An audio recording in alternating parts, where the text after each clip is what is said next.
बेचैन कशमकश सिचुएशन में अक्सर वो नेचर को भी बुरा कहती थी, क्योंकि नेचर उसे अक्सर औकात उन चीज़ों की याद दिलाती थी जो उसका बीता हुआ माजी था।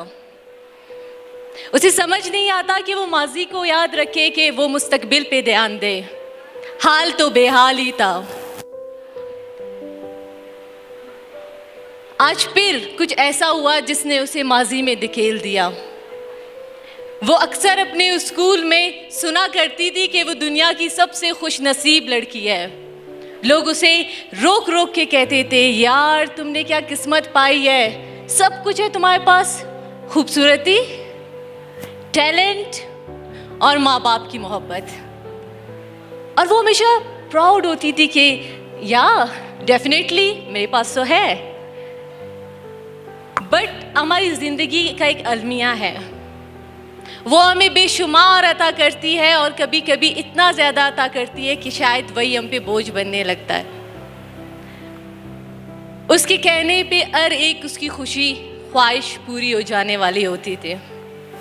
ऐसी ज़िंदगी गुजरती गई और उसने आज फिर सोचा, स्कूल में किसी ने उसे कहा था, यार तुम्हारे पेरेंट्स तुमसे इतना मोहब्बत कैसे कर सकते हैं?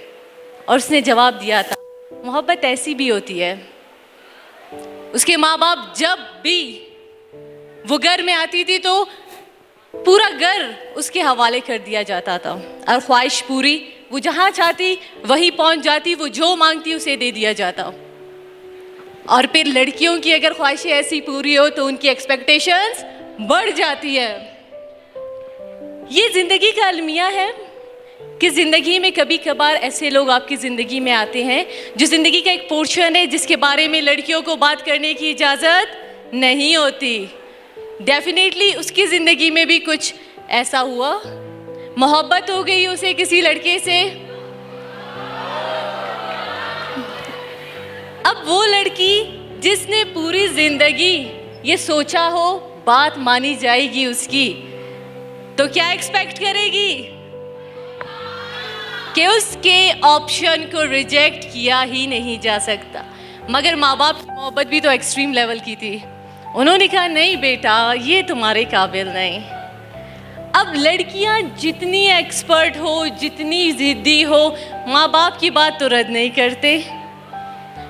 अब जब वो पलटी तो बेवफा भी कहलाई, उसने दुख भी अकेले संभाला और आंसू भी पी गई। मसला ये है, हमारे माशरे में ड्रामों में तकलीफ सिर्फ लड़कों की दिखाई देती है कि उसने इतना सफ़र किया, सिगरेट पिया, बट लड़कियां तो ये कर भी नहीं सकती, उन्हें तो रोना भी छुप के पड़ता है। खैर, जिंदगी गुजरती रही, उसने अपना माजी बुला दिया, बेवफा होना कबूल कर लिया। मगर माँ बाप की मोहब्बत इस एक्सट्रीम लेवल की थी कि उनको उससे मैचिंग लड़का ही नहीं मिलता था। कोई भी लड़का आता, दे वर लाइक, नहीं ये तो हमारी बेटी के काबिल नहीं। मतलब इतनी खूबसूरत, टैलेंटेड, वेल एजुकेटेड, सब कुछ। फिर ना वक्त गुजरता गया, उसकी माँ की डेथ हो गई। और एक लड़की की माँ चली जाए जो इकलौती हो तो कैसा महसूस होता होगा उसे। वो बिल्कुल एकदम अकेले हो गई। बाई की शादी, बाई अपनी ज़िंदगी में मसरूफ़, वो तन्हा, सारे दोस्तों की शादियाँ हो गई, उसके पास तो दोस्त भी नहीं रहे। इस तकलीफ़ के सफ़र में हमेशा वो ये सोचा करती थी कि माजी अच्छा था कि आल बेहतर है, या मैं मुस्तकबिल का सोचूं। मगर वो लड़की थी, उसने सिर्फ मोहब्बत करना सीखा था, मोहब्बत देना सीखा था। माँ की जुदाई में उनके वालिद साहब चले गए और कहते हैं, जब माँ बाप ना हो तो आपके लिए कुछ भी नहीं है। अब जो वो लड़की जिसने ज़िंदगी में सिर्फ मोहब्बत देखी हो, एकदम तन्हा हो, तो कैसा महसूस होता होगा। दिल जलता होगा, आंखें रोती होंगी, लेकिन शिकायत करने को कोई ना होगा। कुछ वक्त गुजरा, वो लड़की बिल्कुल तन्हा हो गई। लेकिन एक टाइम आता है ना कि जब आप सब कुछ आपके हाथ में होता है, and now you are decision लेकिन अगर आपने किसी कमज़र्व से मोहब्बत की और मोहब्बत पे पीछे हटने पे ताने सुने हो, आप दोबारा कभी फैसला नहीं कर सकते कि आप दोबारा किसी मर्द पे ट्रस्ट कर पाएंगे। तो इस सारी कश्मकश में उस लड़की ने सोचा, यार क्यों नहीं सिर्फ मोहब्बत दी जाए, एक्सपेक्टेशंस ख़त्म। उसने कहा अब सिर्फ मैं मोहब्बत बांटूंगी।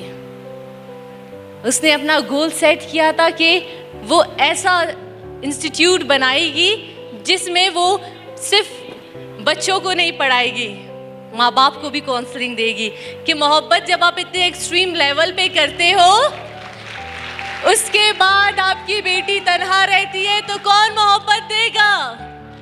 आपने उसको स्ट्रॉन्ग बनाना है। एकदम वो अपने माजी के ख्यालों से निकल आती है। ओह, तो ये था वो माजी का सफ़र जो मैंने तय किया है। आज फिर कब्रिस्तान ने उसको याद दिलाई प्यारों की। आज फिर वो उस गली से ना चाहती हुई भी गुजरी थी जहाँ से उसे नहीं गुजरना था, मगर उसने फिर ऐद कर लिया अब वो अपने मिशन पे काम करेगी। वो एक दफ़ा फिर खड़ी होगी और मोहब्बत बांटेगी। Thank you so much.